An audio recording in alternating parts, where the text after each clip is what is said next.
नमस्कार मित्रांनो, जय शिवराय. मित्रांनो, आज मी तुम्हाला दाखवणार आहे दिल्लीचा इंडिया गेट. इंडिया गेट इथून 12 किलोमीटर आहे आणि मी 12 किलोमीटरचा प्रवास स्कूटीवरून करणार आहे. तर चला प्रवासाला सुरुवात करूया. आणि या स्कूटीवरून मी इंडिया गेटच्या दिशेने निघणार आहे.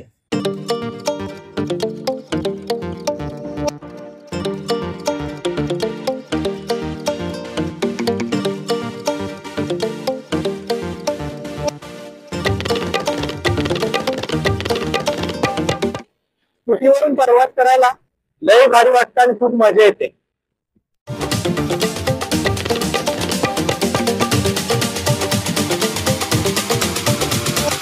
इथे गाडी पार्क केलेली आहे. तर जाऊया इंडिया गेटच्या दिशेने. मी आता इंडिया गेटच्या पार्क मध्ये पोहोचलेलो आहे.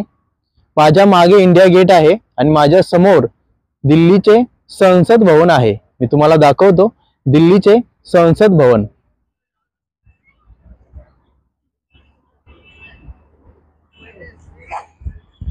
इंडिया गेट थोडा दूर आहे. मी तुम्हाला झूम करून दाखवतो. मी चालत चालत इंडिया गेटच्या दिशेने निघालेलो आहे.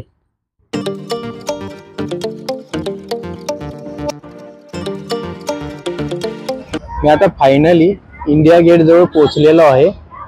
हा रोड क्रॉस करून पलीकडे जातो आणि तुम्हाला इंडिया गेट दाखवतो. मित्रांनो, मी आता इंडिया गेट जवळ पोहोचलेलो आहे. मी आता तुम्हाला दाखवणार आहे इंडिया गेट. आणि इंडिया गेटच्या मागे नेताजी सुभाषचंद्र बोस यांचा पुतळा आहे. हा पुतळा देखील मी तुम्हाला दाखवणार आहे. तर चला इंडिया गेट जवळून जाऊन बघूया. तुम्ही बघू शकता इंडिया गेट कसा आहे. मी तुम्हाला जवळून देखील इंडिया गेट दाखवणार आहे, पण अगोदर तुम्हाला मी झूम करून इंडिया गेट दाखवतो. बघा, हा आहे इंडिया गेट आणि तुम्ही बघू शकता इंडिया गेट.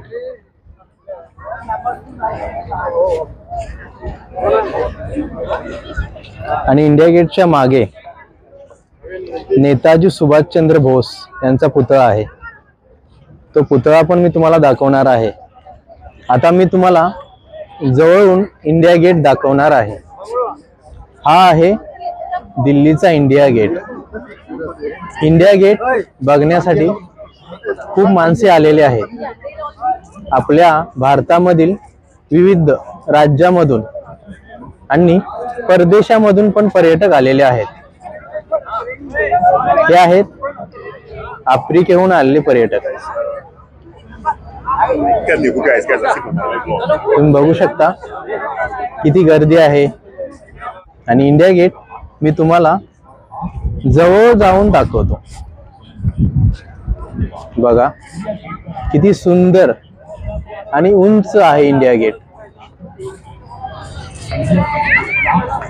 इंडिया गेटला बनवणारे कलाकार, त्यांच्या हातामध्ये पण खूप कला होती, म्हणून त्यांनी किती सुंदर असा इंडिया गेट बनवलेला आहे. तुम्ही बघू शकता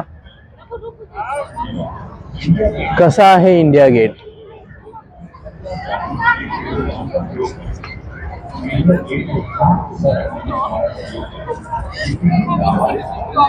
ही आहे इंडिया गेटच्या उजव्या बाजूची डिझाईन.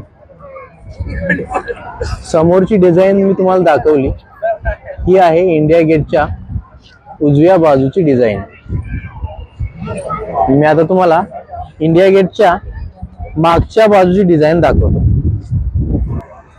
ही आहे इंडिया गेटच्या मागच्या बाजूची डिझाईन. समोरची डिझाईन आणि मागची डिझाईन दोन्ही सेम आहेत. हा आहे नेताजी सुभाषचंद्र बोस यांचा पुतळा. बघा किती छान आहे.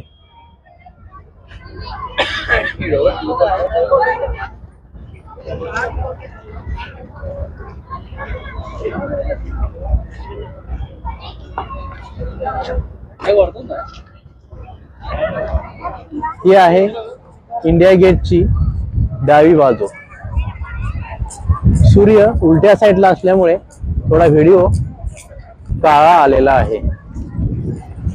आणि मी तुम्हाला दाखवतो, इंडिया गेटच्या डाव्या बाजूला एक पाण्याचा फवारा देखील आहे। तुम्ही बघू शकता, हा पाण्याचा फवारा। रात्री समोर जो फवारा दिसतोय त्या फवारामध्ये लाईट सोडले जाते बघा।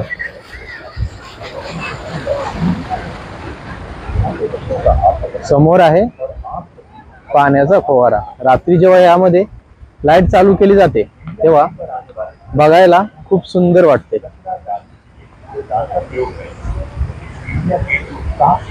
बघू शकता तुम्ही पाण्याचा फवारा किती छान आहे ना।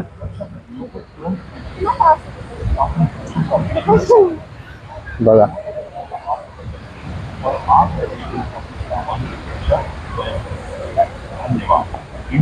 आणि समोर हा पाण्याचा तलाव आहे।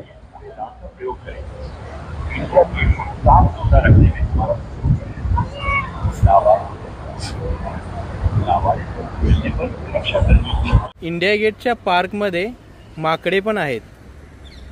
ही आहेत ती माकडे बघा, थंडी असल्यामुळे उन्हाला बसलेली आहेत आणि ऊन शेकत आहेत। बघू शकता,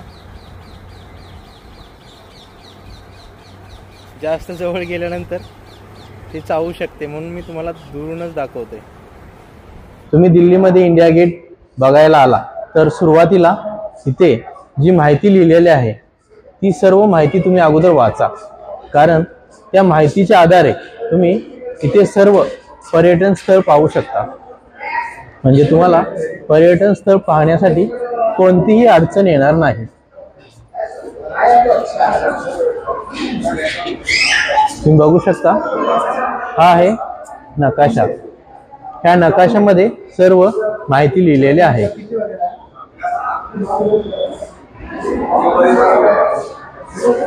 हे फोटो पण आहेत, त्या फोटोच्या आधारे पूर्वी इंडिया गेट जवळ काय काय झाले ते सर्व आपल्याला समजते। दिल्लीमध्ये जेव्हा तुम्ही इंडिया गेट बघायला येता तेव्हा इथे फोटो काढा म्हणून माणसे खूप मागे लागतात। म्हणतात फोटो काढा आणि मोबाईल मध्ये देतो, नाहीतर प्रिंट काढून देतात आणि एक फोटो 30 रुपयाला देतात। त्यामुळे यांच्या चक्करमध्ये पडू नका। त्यांना सुरुवातीला 5 रुपये म्हणायचे, 5 रुपयामध्ये फोटो द्या, मग ते 30 रुपयावरून 5 रुपयेपर्यंत येतात। सुरुवातीला तुम्हाला म्हणणार एक फोटोचे 30 रुपये लागणार। हा आहे बघा फोटोवाला, हा मला पण खूप फोर्स करत होता, फोटो काढा। हा एक छोटा आहे बघा, पण मी त्यांना म्हणलो नाही बाबा।